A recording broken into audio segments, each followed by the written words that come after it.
साल 2022 पुलिस विभाग के लिए चुनौतियों और उपलब्धियों भरा रहा है और कई बड़े आयाम भी हिमाचल पुलिस ने स्थापित किए हैं। ये बात शिमला में हिमाचल प्रदेश पुलिस महानिदेशक संजय कुंडू ने पत्रकार वार्ता के दौरान कही।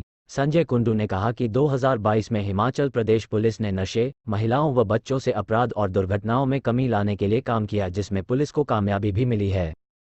संजय कुंडू ने कहा कि हिमाचल पुलिस ने सड़क दुर्घटनाओं में कमी लाने के लिए पुलिस ने ITMS तकनीक का इस्तेमाल किया, जिससे सड़क दुर्घटनाओं में कमी आई। ब्लैक स्पॉट और क्रैश बैरियर पर काम किया गया। वर्ष 2022 में विधानसभा चुनाव थे, जिसमें हिमाचल पुलिस ने बेहतरीन काम किया और बीते चुनावों के मुकाबले 6 गुना ज़्यादा सीजे किया। पिछले 2 वर्षों में सीमाओं में सुरक्षा पर ज़्यादा सुदृढ़ किया गया है। चीन से लगने वाली प्रदेश की सीमाओं पर ज़्यादा फोकस किया गया है। पंजाब दस्तक के लिए सुरेंद्र राणा की रिपोर्ट।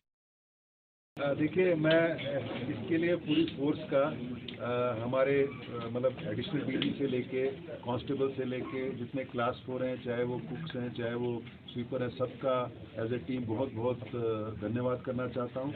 उनके रोल को मैं एक्नॉलेज करता हूँ, क्योंकि पुलिस का काम टीम वर्क है और पूरी टीम जब तक काम न करे तब तक पॉसिबल नहीं है। एक तो ये है। दूसरा, पिछले 1 साल में आपने सही बताया, हमको काफ़ी उपलब्धियाँ हासिल हुई हैं। उसके लिए जितने भी हमारे पुलिस पर्सनल इन्वॉल्व थे, डायरेक्टली थे, इनडायरेक्टली थे, उनको भी बहुत बहुत बधाई।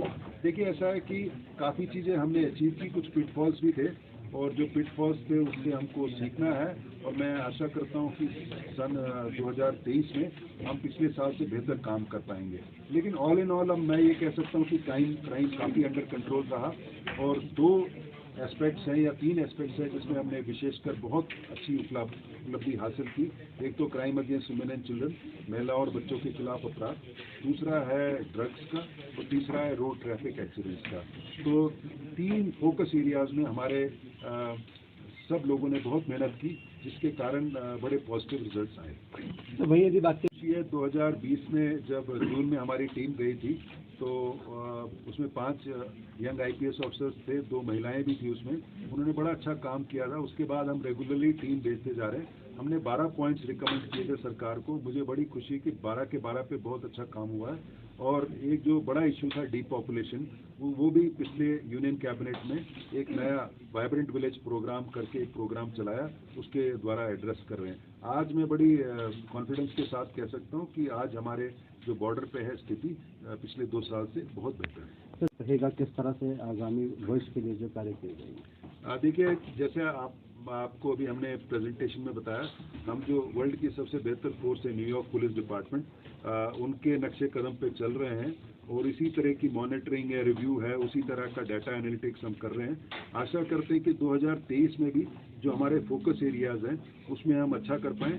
साथ के साथ पिछले 2-2.5 साल में साइबर क्राइम बहुत बड़ा अपराध उभर के आया है। मैं आशा करता हूं कि इसमें भी बहुत अच्छा हम काम कर पाएंगे। दूसरा, ऑर्गेनाइज क्राइम है, जैसे इलीगल माइनिंग है, लिकर है, इसमें भी अच्छा काम कर पाएंगे। देखिए, इसमें काफ़ी काम हुआ है, आगे बहुत काम हुआ है और उसके लिए मैं सरकार का भी धन्यवाद करता हूं। एंटी नारकोटिक टास्क फोर्स को उन्होंने नोटिफाई किया है और साथ के साथ CID में हमको ड्रग इंस्पेक्टर्स भी उपलब्ध करवाए हैं। आज के दिन में हम जितने भी केमिस्ट शॉप है, हम जितने भी फार्मेसीज हैं, फार्मास्यूटिकल कंपनीज है, उसको एक रोस्टर के हिसाब से इंस्पेक्ट कर रहे हैं। एक बहुत बड़ी उपलब्धि मैं बता रहा हूँ, जैसे एक फार्मा ओपियाइड्स थे, जैसे ट्रेमाडोल, जिसमें ओपियम यूज़ होता है मेडिसिन के लिए। पहले ये एलिगेशन था कि हिमाचल में से फार्मा ओपियाइड्स बन के बॉर्डर एरियाज में जाते हैं। आज मुझे बड़ी खुशी है, उसको हम बिल्कुल रोक पाए हैं और उनकी जितनी भी प्रॉपर्टी है ED के द्वारा अटैच हुई है। तो कुल मिला के मैं ये कहना चाहता हूँ, ड्रग्स के मामले में हमने बहुत बेहतर काम किया है। ये है जरूर कि आज भी है, ये तो बात है कि कभी एकदम ख़त्म तो नहीं हो सकता, लेकिन 2-2.5 साल जो पहले स्थिति थी उससे आज बहुत बेहतर है। चाहे वो कैनबिस हो, चाहे ओपियम हो, चाहे हेरोइन हो, चाहे सिंथेटिक ड्रग्स है, इसमें बहुत काम हुआ है। जो फैक्ट्रीज हमने डिमोलिश की हैं, ऑर्गेनाइज नेटवर्क्स को डिमोलिश किया है। जैसे हमने प्रेजेंटेशन में बताया कि आज के दिन में पिछले साल की तुलना में 40% जो हैं वो जेल में ज़्यादा बंद है, कन्विक्ट्स भी बहुत ज़्यादा हैं। तो जो रूल ऑफ लॉ से जो हम कर सकते हैं, अरेस्ट कर सकते हैं, सीजर कर सकते हैं, उनको सज़ा दिला सकते हैं, उसमें बहुत अच्छा काम हुआ है। देखिए, आपकी बात सही है कि हिमाचल में स्पेशली धर्मशाला में हिज होलीनेस दलाई लामा रहते हैं और टिबेटन पार्लियामेंट इन एग्जाइल है, टिबेटन गवर्नमेंट है। हिमाचल प्रदेश में टिबेटन्स की पॉपुलेशन काफ़ी है, 21,000 के करीब टिबेटन्स हैं, इनके एजुकेशनल इंस्टीट्यूशंस हैं, इनकी ड्वेलिंग्स हैं। हम सब पे नज़र बनाए हुए हैं और समय रहते हैं हम भारत सरकार को और बाकी इन अन्य एजेंसीज को सूचित कर रहे हैं। आपको जान के ये भी खुशी होगी, पिछले 1-2 साल में जो चार्ली पेंग के साथ इन्वॉल्व थी एक लेडी, जर्मन पासपोर्ट की थी, उसको भी हमने बीर बिलिंग से पकड़ा था। और हाल ही में एक लेडी को पकड़ा जो नेपाल के फर्जी दस्तावेज लेके आई। तो हम बिल्कुल चौकस हैं और भारत सरकार से और अन्य सुरक्षा एजेंसी से हम समन्वय बनाए हुए हैं। नहीं देखिए, ऐसा मैं जैसे आपको बताया, हमारा 600 किलोमीटर से ज़्यादा बॉर्डर लगता है इंटरस्टेट।